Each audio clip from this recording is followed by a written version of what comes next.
morning. This is Pastor Ray Frank, Syracuse Wesleyan Church. Today is Monday, June the 19th. Welcome to our Monday morning musing. The Monday morning musing I did after Mother's Day, I sort of reflected on my mother and shared some memories of her. And so since yesterday was Father's Day, I thought I'd do the same thing about my dad. I was so wonderfully blessed to have godly parents, a mom and dad who loved each other, loved Jesus, and loved their kids, and gave themselves up for us so that we too would follow in their steps and serve the Lord. Just a few things that come to mind when I'm thinking about my dad. First of all, he had his relationships set right. He was a man of God. My dad was an avid reader, but the book that I found in his hand most often was the Bible. And so I grew up knowing that this was something very serious for my dad. My dad was pretty unemotional. He never showed emotions. Mom was just the opposite. She'd cry praying over breakfast. But my dad was rarely ever did I see him show much emotion. But I do remember one church service where, and I could tell, people in our congregation were expressing their joy in the Lord and praising the Lord. And I was sitting right in front of my dad, and I sensed him standing up, which really surprised me. And I turned around, and my father had both of his hands raised with tears streaming down his cheeks. It was an awesome experience to me. I've never forgotten that. I remember thinking, there's something real about this for my dad to show that kind of emotion.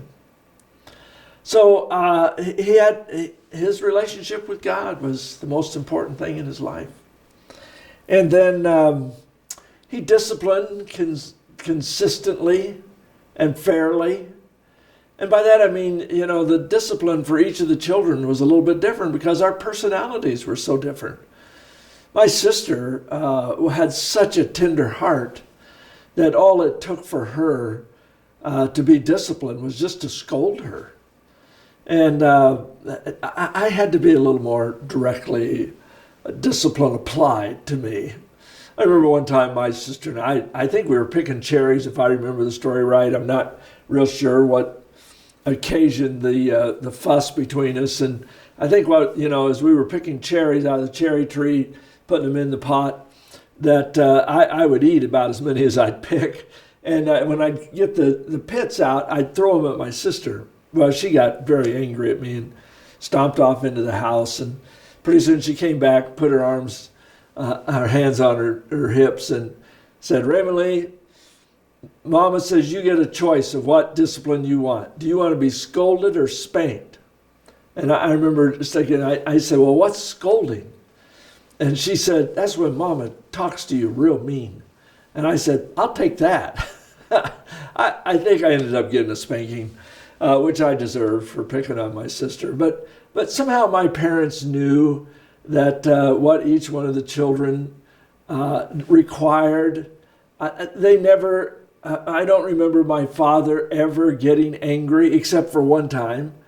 We were in the milking, and I was playing around in the barn, and I heard my dad yell, and I ran into where he was milking the cows, and the cow had kicked over the milk bucket, and so Dad got it all set and started again, and the cow did it again, and my dad hauled off and kicked that cow in the side. And it just so overwhelming. I'd never seen my dad respond in anger that way. And fortunately, he disciplined his children with, sternness sometimes, but fairly and never out of anger. I remember probably the worst spanking, or the best spanking, depending on how you looked at it, I guess, that I ever received as we were getting in the car, getting ready to go to church on Sunday morning. We lived 10 miles out of town, so we had to get everything ready and get going. And I always sat in the back seat right behind my dad, and my sister sat over on the other side right behind Mom. And Mom was usually the last one in the car. She was this day, and she taught Sunday school, so she was carrying a bunch of stuff. She got in the car, and she looked over and said, "Oh, I forgot to shut the gate. Raymond Lee, go shut the gate." Without really thinking much about it, I said, "Well, go shut it yourself." Oh my. I remember just kind of this blur of action, and my dad was out of the car. My door was flying open. Pretty soon I was flying out of the car, and Dad leaned me over the fender, the back of the car, and gave me a good spanking and told me, "Son, don't you ever disrespect your mother like that again." And I learned my lesson. But even then, I knew that my daddy loved me, and I am appreciative of that love today.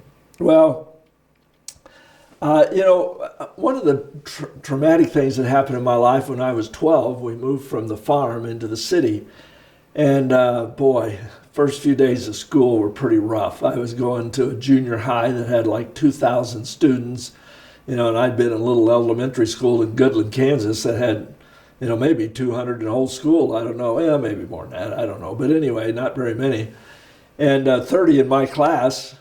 And here I was going to this big, and I was pretty intimidated. I was, the country bumpkin and these city kids. And I remember my dad setting me down one weekend and just kind of walking me through how important it was to develop the right kind of friends. And he had introduced some people to us, to me, that, kids were my age, and my dad, and he would tell me, he would quote out of the Bible, Proverbs 18:24, "A man that hath friends must show himself friendly." So my dad would tell me, "Son, if you want to have friends at school, you just need to be more friendly than anybody else, and you'll have more friends." Well, I took that to heart, and all through junior high and high school, I had wonderful friends. I mean, they were secular schools, and some of my friends were not Christians, but they were good, moral people that didn't get me involved, or they didn't get involved in drugs or going wild or any of that stuff. And so I appreciate my dad working with me and showing me that. And then, of course, he loved deeply. Now, I knew he loved me. He would say the words. My dad wasn't at all, backward or awkward about saying those words, "Son, I love you." But I know that he loved Mom even more. I am so thankful that my father treated my mother with respect and kindness and love. Toward the end of her life, on video, I have my mom testifying that Raymond, my dad, had never treated her unkindly. And I thought, that's quite a testimony. But I knew that he loved Jesus most of all. I was so thankful to have a godly father. So to you dads this morning, I pray that God would challenge you to lean on him to be a good father. And if your father's living, would you find an occasion to thank him? Now, I know we live in a culture where many people, when we talk about fathers, it's very uncomfortable for them. The only memory they have of their father is that he was gone, or even worse, that he was a drunk, or was in anger, or even abuser. But we do have a perfect heavenly Father, and he loves us very much. And I trust that you will lean into him today and this week. God bless you. Have a great week.